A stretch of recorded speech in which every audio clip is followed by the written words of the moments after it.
Primeiro texto que nós vamos ler é João 30, João 8, versículo 30.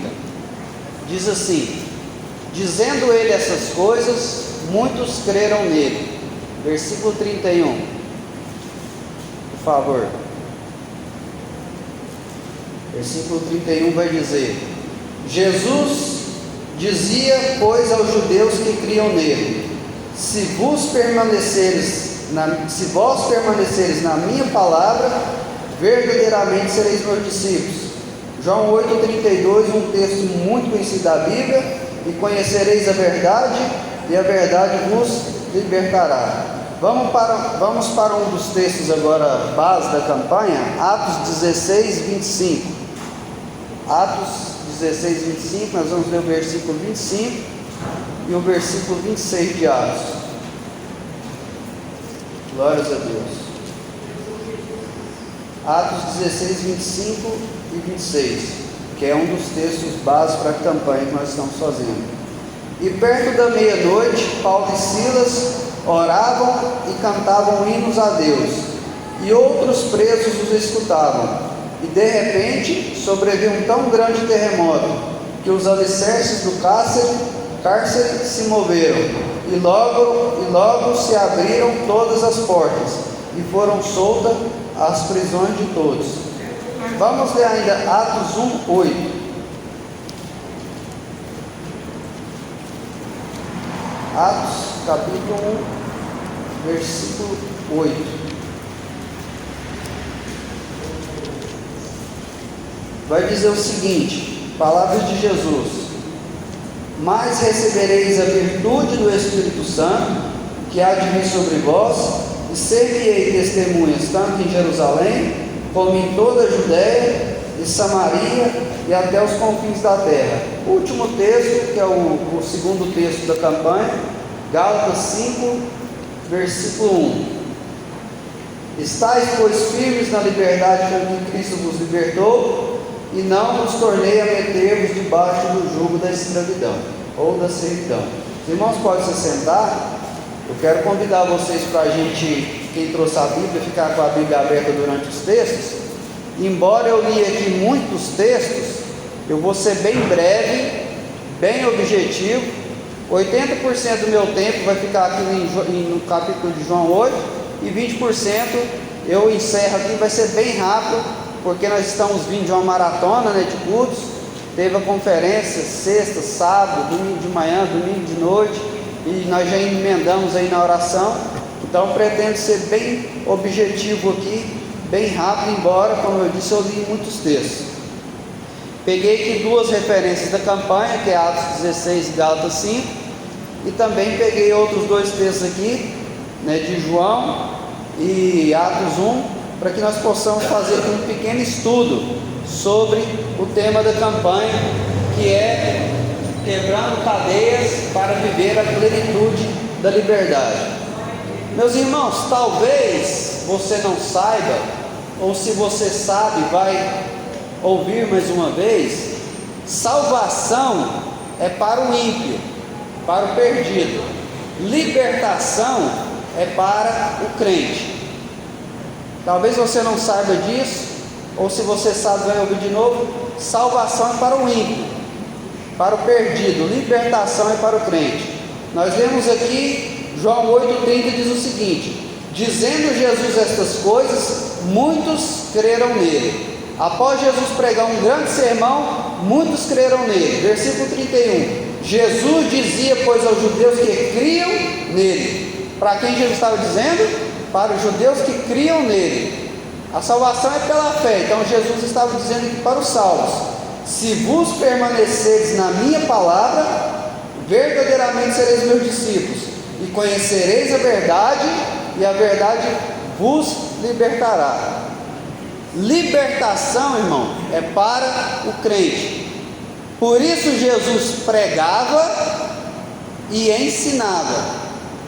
Para o perdido, pastor Rubens, ele pregava o evangelho da salvação. Para o salvo, ele ensinava. E quem conhece a verdade, quem conhece o ensino de Deus, ele vai sendo liberto. E eu quero contar um testemunho meu, pessoal. Em 2009, no final de 2009, eu comecei a vir aqui nessa igreja. E ali, em 2010, mais ou menos, eu levantei a mão, aceitei Jesus, mas eu não conseguia me libertar. E aí, no final de 2010, eu fiz um voto com Deus. Eu aprendi que Deus se agrada de votos, de compromisso, de aliança. E eu fiz um voto, irmão Fábio, com Deus, que eu acredito que Deus olhou para mim e pensou assim: tadinho dele, como ele não tem conhecimento ainda, eu vou aceitar esse voto dele. Eu fiz o voto seguinte: Senhor, se o Senhor arrumar para mim uma namorada de Deus, uma mulher de Deus, eu só vou dar um beijo nela depois que eu batizar e nunca vou trair ela. O básico, né?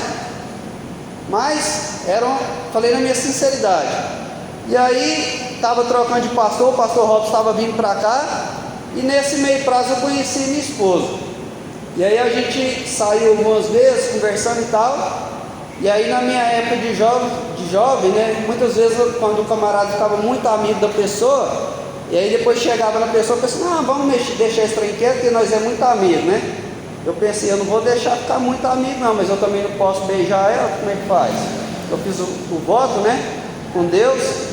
E aí eu falei para ela: ó, o negócio é o seguinte, eu fiz um propósito com Deus assim, que eu só vou beijar alguém depois que eu batizar, e eu já estou falando de cara, eu quero namorar com você. Você espera? Ela falou: espera. Aí eu já falei para ela: ó, tem muita coisa errada que eu fiz, o povo vai falar para você, o que for verdade eu falo. Não, isso aí eu fiz mesmo. Mas sempre eles inventam também, mas você me pergunta que o que for verdade eu te falo. E ali, o pastor Robson está vindo para cá e demorou, irmãos, ter batismo. E ali, no dia 4 de setembro de 2011, eu batizei, pedi ali namoro. Mas como eu vim de um mundo totalmente pervertido, bagunçado, eu namorei com ela pouco tempo e a gente caiu em pecado. Só que eu não conhecia, eu já tinha aceitado Jesus, né? Eu acredito que Jesus já me salvaria se eu tivesse morrido naquela época, mas eu ainda precisava de libertação. Já tinha salvação, mas eu precisava de libertação. E aí eu caí em pecado com ela, não conhecia a palavra de Deus, e ela falou assim: agora nós vamos ter que confessar. Eu faltei dar um salto mortal para trás, tão bravo. Você está doido? O que o pastor tem a ver com a nossa vida e tal? Confessar é trem de padre, não existe isso não. Não conhecia a verdade, né? Porque conhecendo a verdade liberta. E aí eu fiquei meio revoltado, eu não tinha amizade na igreja aqui. E aí eu fui num primo meu, muito conhecedor da palavra, assim: e aí, Andrezão, aconteceu isso e isso? Ele falou: rapaz, você está doido, você não fez um trem desse não. Eu falei: fiz. E ele começou a pregar para mim. 2 minutos eu já comecei a chorar. E ele pregando, e ele me levou lá naquele texto lá de Acã, que quando Acã pecou e não confessou o pecado escondido dele, não só ele e a família dele sofreu, mas todo o Israel sofreu por causa do pecado escondido dele. E aí eu chorava, que eu acho que eu fiz uma poça de lágrimas lá. E aí por quê? Porque a salvação é para o ímpio, a libertação é para o crente. E a libertação, ela vem de duas maneiras: pela palavra ensinada e às vezes pela palavra orada. Muitas vezes o ensino não é suficiente para a pessoa ser liberta. Aí você vai falar assim: que heresia é essa? Eu vou te mostrar. A Bíblia vai dizer no livro de Lucas, capítulo 13, a partir do versículo 10, aquela passagem daquela mulher que estava encurvada 18 anos.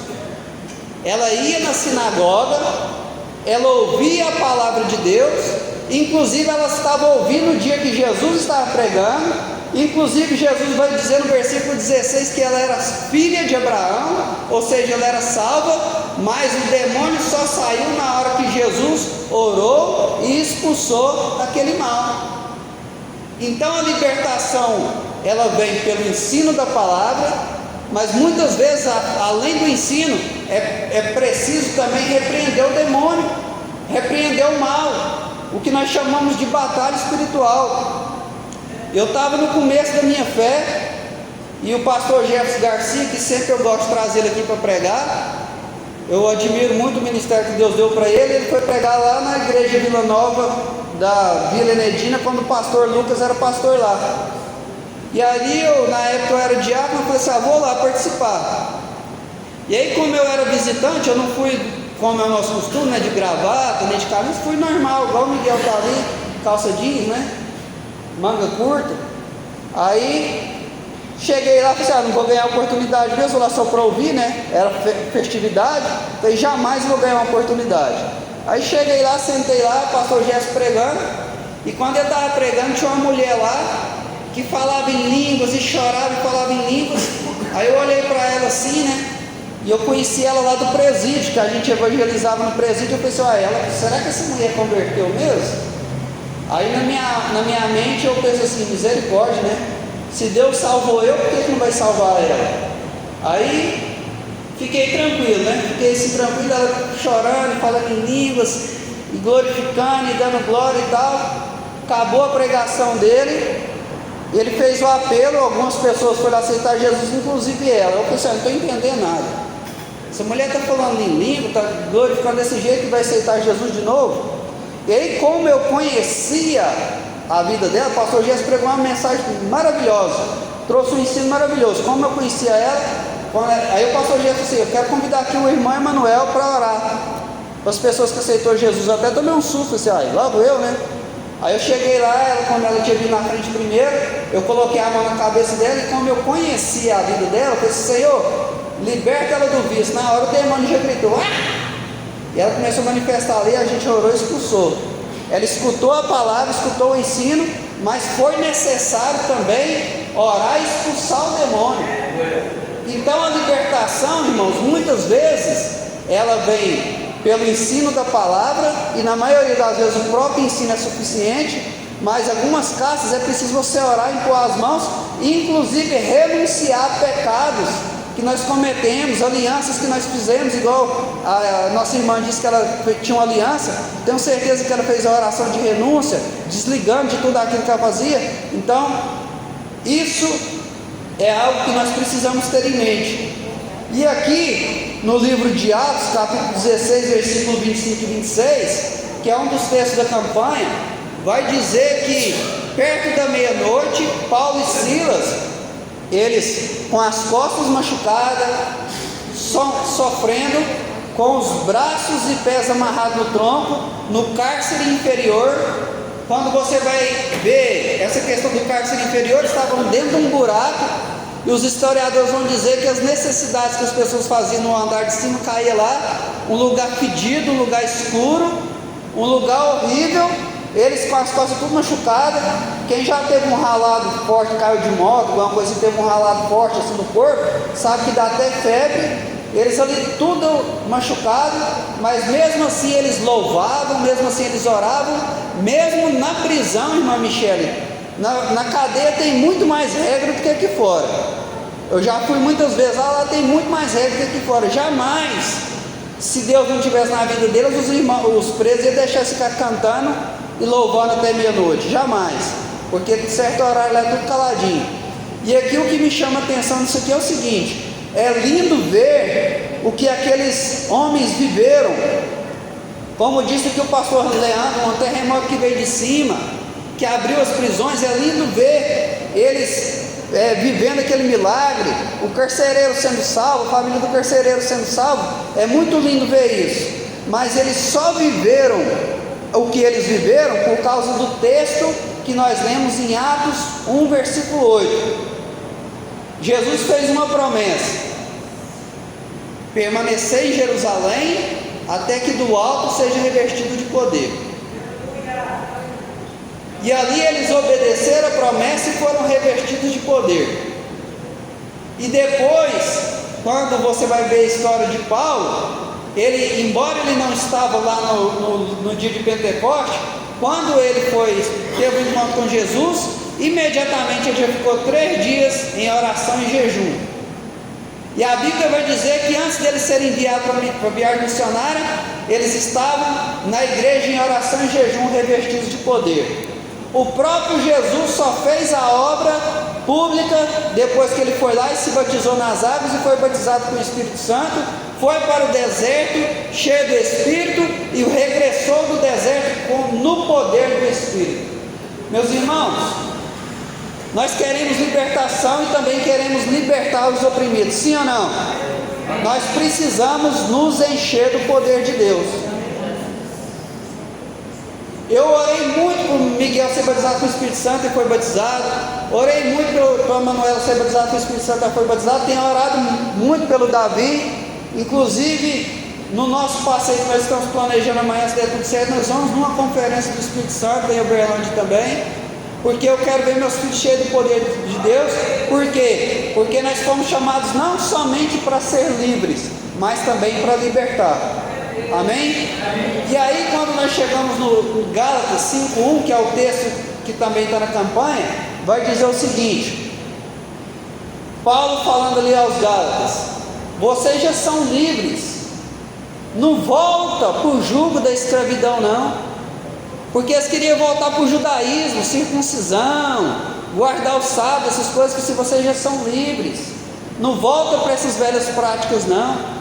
E hoje, irmãos, pasmem vocês, tem cristão que está querendo viver igual judeu, tem bandeira de Israel, tem o sino de Israel. Aqui está a irmã aqui que participou do Espiritismo, aquela estrela lá, o povo lá do Vale do Amanhecer usa.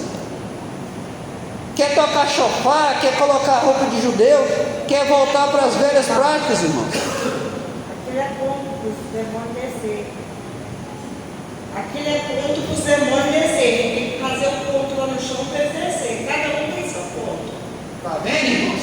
Então, por isso que eu falo para vocês, salvação é para o ímpio, libertação é para o crente.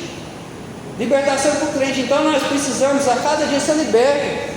Uns têm problema com dinheiro, outros têm problema na área sexual, outros têm dificuldade que é nervoso, é agressivo, outros têm dificuldade que é soberbo, outros têm dificuldade com glutonaria, não dá conta de comer pouco e comer muito. Cada um tem uma dificuldade, cada um tem uma área que a gente vai ser liberto. E como que isso vai acontecer? Através do ensino, em algumas circunstâncias extremas, também tem que colocar a mão e expulsar em nome de Jesus. Como eu disse para vocês que eu iria ser bem rápido e objetivo nesse pequeno estudo, eu concluo dizendo para vocês o seguinte: o primeiro, não se escandalize se alguém te convidar para um culto de libertação, porque às vezes a gente pensa, a libertação é só para quem está lá nas drogas. Não, irmãos, nós precisamos dia a dia ser livres, libertos. Segundo, o ensino da palavra liberta. Conhecereis a verdade e a verdade vos libertará. Nem estava aqui no meu esboço, eu já contei sobre isso. O Miguel aqui, meu filho do meio, ele com 2 anos, menos de 2 anos, nós percebemos que ele tinha um estrabismo muito forte. E aí a gente começou a fazer o tratamento dele. E ali, quando ele precisou pegar o primeiro óculos, né, aquela empolgação, né, eu fui lá, comprei a melhor armação, mandei fazer a melhor lente, aquela que chegava no sol, ficava escuro, né. Ele chegava no dia que ele chegou na escola, veio de óculos escuro, mas era porque é aquela lente melhor.